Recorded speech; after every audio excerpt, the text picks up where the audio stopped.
Olá a todos, bem-vindos ou bem-vindos de volta. Eu sou a Maria e esta é a tua aula de português europeu.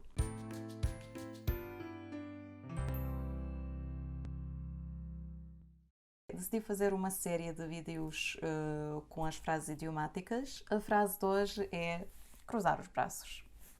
Então, isto é uma cruz. E cruzar os braços significa colocar os braços assim que cada mão fique no cotovelo oposto, ou debaixo do cotovelo.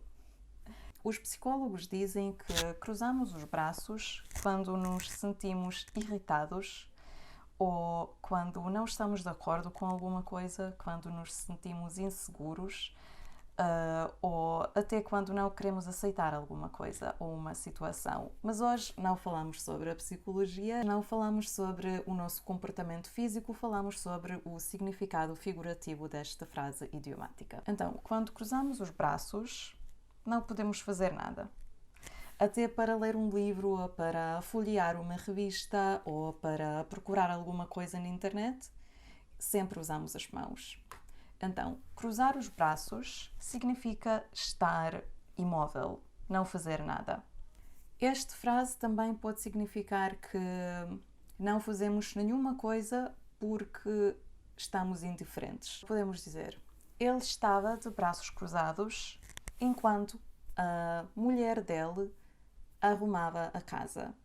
Então, ele estava de braços cruzados e não fazia nada.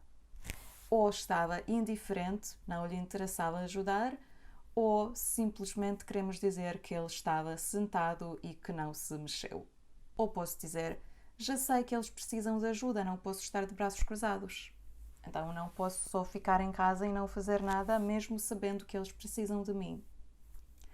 Agora vamos encontrar alguns exemplos na internet. Não podemos cruzar os braços perante um crime. Sabemos que isso é um crime e é preciso reagir. Não podemos só saber e não fazer nada, não reagir. É preciso fazer alguma coisa em relação a isso. Isto não significa que a comissão deve limitar-se a cruzar os braços e esperar que alguém apresente uma queixa. Então, significa não podemos esperar para que os outros reagirem, não é? Não podemos estar sem atividade nenhuma, não podemos ficar imóveis. E vocês, lembram-se de alguma situação em que os outros ou vocês estavam de braços cruzados perante uma situação, perante um problema, por exemplo? Espero que tenham aprendido alguma coisa e que gostaram do vídeo. Vemo-nos na próxima. Obrigada pela vossa atenção e até já. Adeus!